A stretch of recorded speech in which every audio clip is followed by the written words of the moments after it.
welcome to where the furniture isn't always the best, but them views, they are amazing.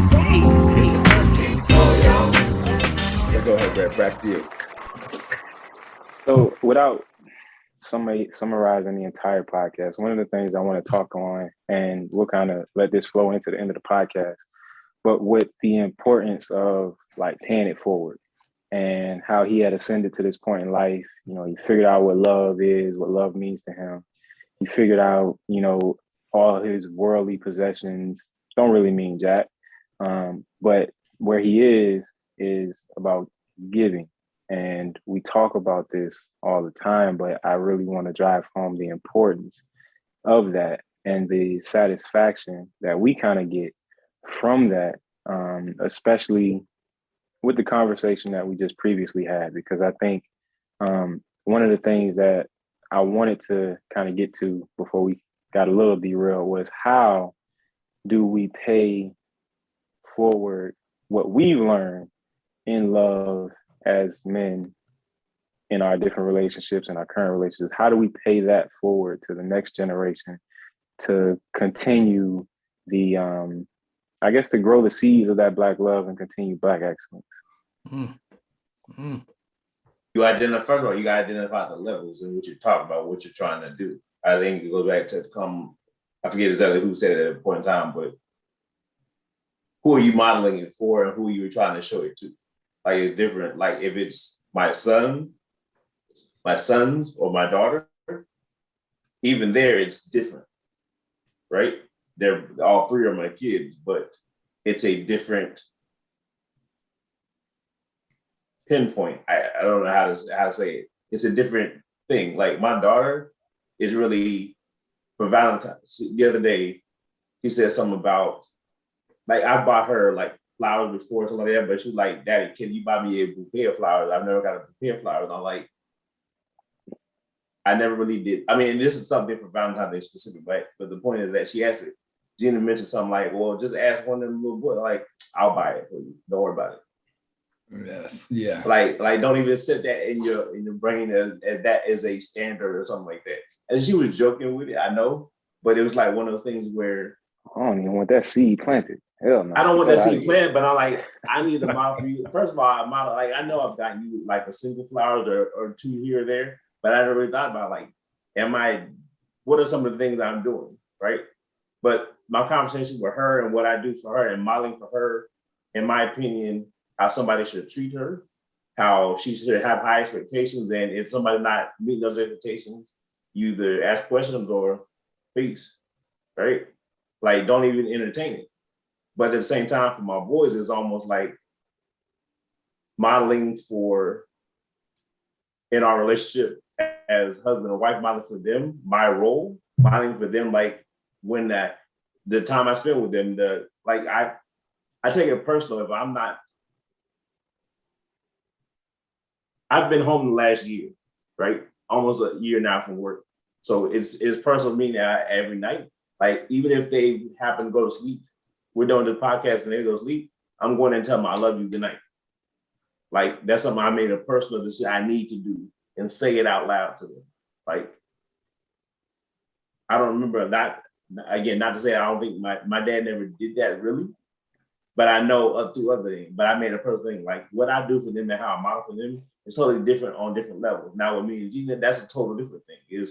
People talk about love languages, talk about attributes and getting to know that person. Yeah, you got to meet them at where the stuff is, but it really is, what are you doing to protect, provide, do all these other different aspects of the whole thing. So it's identifying what level of love you're talking about, then figuring out what does that mean to you and what are you trying to model? How can you show, what can you say, what can you do to have that influence that you want to have? And again, you can only model, you can only do certain things. You can't make anybody receive it. You can't make anybody love you back. You can't do that. It's just, the hope is that what you've done is enough so they can feel it. And that's all you can really do. You guys got full BJ this week. Full BJ. About to say, this man literally like sewed that thing all the way up, put a little button on it, and just And tied it on. these are things that I go back to Brett, what I've matured in, because it wasn't always like this. It's trying to everybody needs to be equal, everybody needs to be that. That's not it. Yeah. There's no way it's ever going to be equal or the same across the board. Well, It's in the moment. What's needed in the moment. It's funny, those things are the same way that it's how you should govern, right? It's the understanding that while everyone is equal, you see those the little diagrams that show the people like trying to look over the fence to play baseball, Oh, to yeah. watch the baseball game, Equity like versus, showing yeah. exactly, and showing Yeah. that difference where it's that the understanding of equal for everybody is not equal for everybody, and being able to understand and identify what is truly the value and asset to that person that can bring them to that next level. And it's the same thing with teaching, whether it's love or anything else. Us as a generation, just the advancement that we have from where our parents sat, raising us, just being able to understand that advancement that we have, and being able to impose on our kids the things that we can now know and understand that we lacked, or we can understand the things that were talking on the same podcast with Questlove, talking about how like he had to come to terms with the abuse of his father, when it's like, I know my father loved me, but really thinking about and really looking at it and really having to put a true title on it, that was a form of abuse. Being able to identify and understand those things. But then, like I said, it's about, even when I talk to my lady's son now, being able to identify, and he's only 5 years old. I know 90% of the stuff that I'm talking to him about goes over his head, but I still work on having those conversations about, don't say you can't do stuff. Don't even if it's a little bit harder, it doesn't mean that you can't. You just have to work harder at it. Talking about his using his brain, but just different conversations now, engaging them in having those conversations to put them in a different pattern, to put them on a different thought process. Because I know a lot of those things I didn't realize until so much later in life, how much I wasn't, told about, how much I didn't speak about, how much, my parents, told me they love me all the time, but at the same time, it wasn't like every night they were coming in the room. But I understand, like now you get a better understanding of the value of that, because later on you think about looking back like, oh snap, well, wait a minute, how did that affect me? Is that why I don't love women? You know what I mean? Like why I treat them like I do, because I didn't have that association. So it's it's that, being able to understand that equal is not always equal, but it is equal. Well, that's good. That's good stuff. Shoot. Woo. So I think that as Black people, let's say from the Caribbean going west, love is a cumulative output of generations, right? And we continuously build on it. And I think we had to go through a point, and we're still going through, we're trying to understand what is the legacy of love for our people.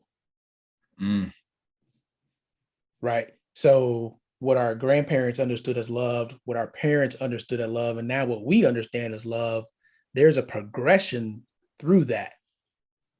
And I think we started off in a bad place because we were taught to hate each other. Yeah. And we still struggle with that, with the ripple effect of slavery and what happened and what it's now done in our communities, what it's done in our households. So our love is actually so strong that we're trying to overcome that, all of those programming and images and constant reinforcement. And that's one of the things that we face. So for us to start off this podcast talking about love as Black men, that's not something that is common, right? So if you talk about our target audience, like we want our target audience to be other Black men, but I guarantee you there's not going to be many Black men tuning in and listening word for word on us talking about love as Black men.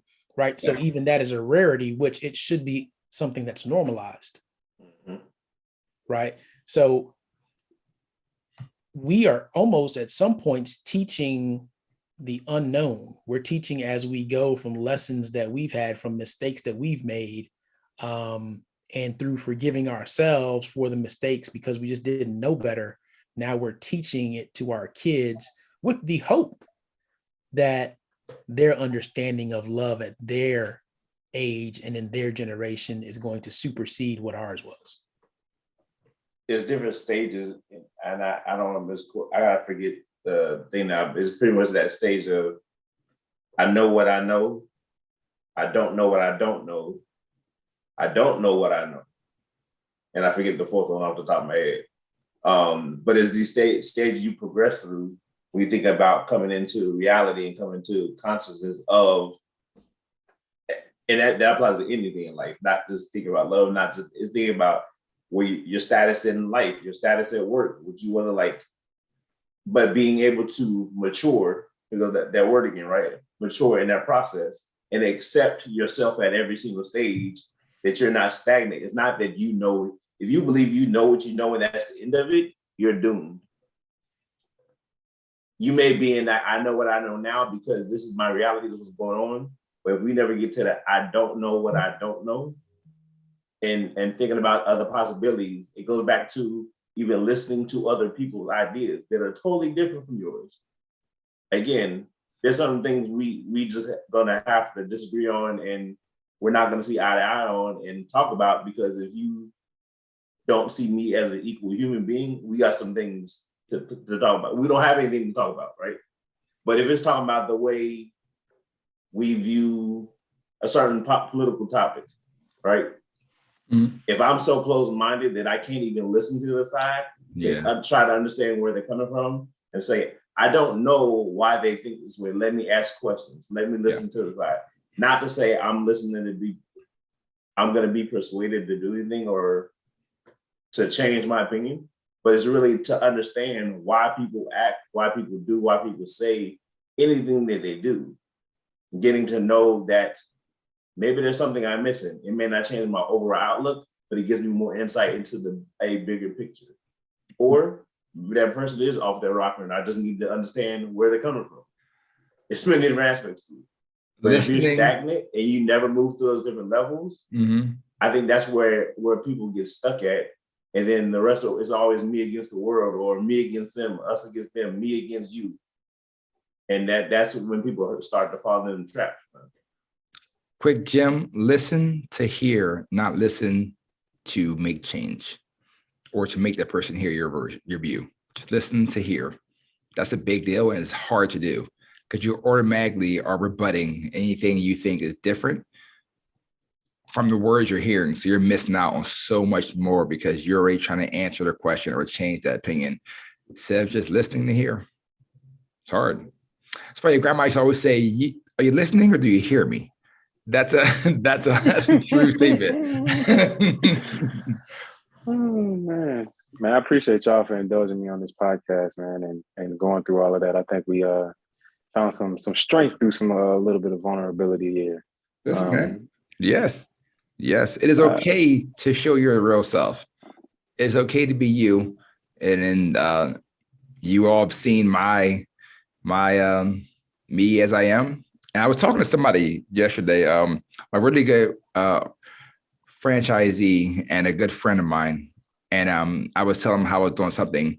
And I said, it doesn't matter. He goes, it's very nice that you're doing that for so-and-so. I said, I do it for you. This is me 100%. What you get from me for that person or for you, for someone else, you've seen me 100%. Raw and unfiltered. Sometimes I'm an a-hole. Sometimes I'm awesome. Sometimes I talk too fast. Sometimes I'm cool. Sometimes I go ghost. But everyone knows where I stand because I've been the same person since each one of you have met me from day one. Did y'all ever realize that an a-hole and a b-hole is the same thing? Yeah, but the a-hole is much stronger. Levels, you know what I'm saying? So it's levels, you know what I'm saying? If you're a butthole, yeah, I guess, but sure. Hey, Art knows. Oh yeah. Oh man. So all right, You just left us with some wise words, man. You got a corner for us too?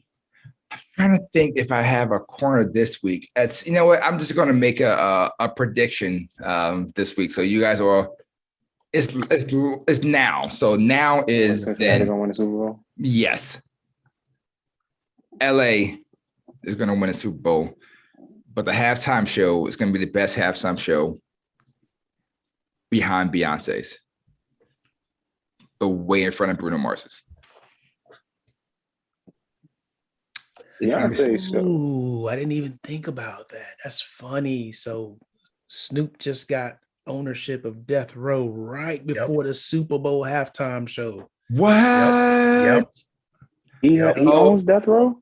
Yes, he owns just Death Row. literally just happened today, I believe. I saw the news thing come through. I didn't read the whole details. Yeah. There was a La, company, la, la.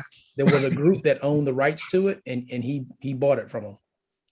You know, for a little bit, I want to say Hasbro or somebody like that had purchased What? like it was Not the something toy crazy, company. like yeah. No, that I happens, It was bro. something crazy. It happens. promise They you, buy it was catalogs for something- no. Yeah, for- it was something crazy like Yeah. that, where it was like Hasbro or some type of toy company who had the ownership rights to it not too long got the ago. masters. How does Got the Suge Knight let that happen? He's- Suge Knight's in jail and going through a lot of legal issues. That's what I'm about to say there. Why ain't even He's talking got about? I ain't talking about a lot Snoop, more important you know, things he's worried about, like not more, dropping soap. more power to Snoop. I'm talking about the Hasbro thing because I would have thought that he was Probably holding lost the on. rights. Music, and I mean, it happens to the Beatles, Michael Jackson. At a certain point in time, it goes up, and you had to buy them again. So It happened to Eminem. yeah, Y'all know that story? Wow. No, I don't.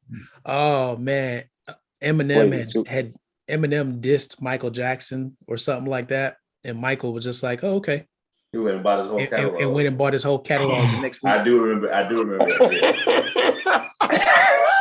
That was the Beatles. He bought that was John McCartney. He bought Paul. That was Paul McCartney. No, well, Paul McCartney told him, "Hey, Michael, there's a lot of money in masters and on the catalog." He goes, I really?" think I've heard that before. And he bought them. Yeah, he bought the Beatles. He bought all that's when he got like the big Sony catalog and all of that. He got the Beatles catalog. That's what made a big rift between him and Paul McCartney. But it was literally that they had a conversation one day where Paul was breaking him off on just like, masters of things that happen, XYZ. And I think he actually told him in that conversation that the Beatles masters were up, you know what I mean, available. And sure enough, next day Michael Jackson was like, let me go ahead and get those. Yeah, right. a lot of money in that. But That's amazing. So that's my corner is just prediction, and it's gonna be awesome. Oh, FYI, Little Dicky. Even over the Prince's show was great. I didn't even say Purple Rain in the Rain. That Prince's show was great. That was fire. That was fire. What Super Bowl was that? Like 2? That's 2006, wasn't it? That was after, it was after Michael's. Michael's was fire too. Yeah. But Little Dicky is doing a quarter time show. So in between the first quarter, second quarter. Quarter time show? Yeah, because they the Super Bowl is dumb long. Like they get ridiculous. Shout out to Little Dicky. That's he's my actually dude. pretty dope. That's my dude. Wow. All right. Thank you for your time. Coach K, I think we'll go ahead and let you get us up out of here, man. We probably over time by a little bit. Hey, ladies and gentlemen, remember you can get this podcast, iTunes, iHeartRadio, Spotify, Google Play, YouTube. Art's all over it. Shout out my man Antonio again for checking us out on the podcast. Check us out. Leave comments. We'll shout you out as well. Follow us, IG and Facebook at 13th Floor, please, and support the show. Coach K, back to you. I think we should leave it there. We gave folks a whole lot this podcast. We don't want to overwhelm them. I think we leave it right there in that spot right there. There it is, ladies and gentlemen. We're done here on the 13th floor where the furniture isn't always the best, but the views are Amazing.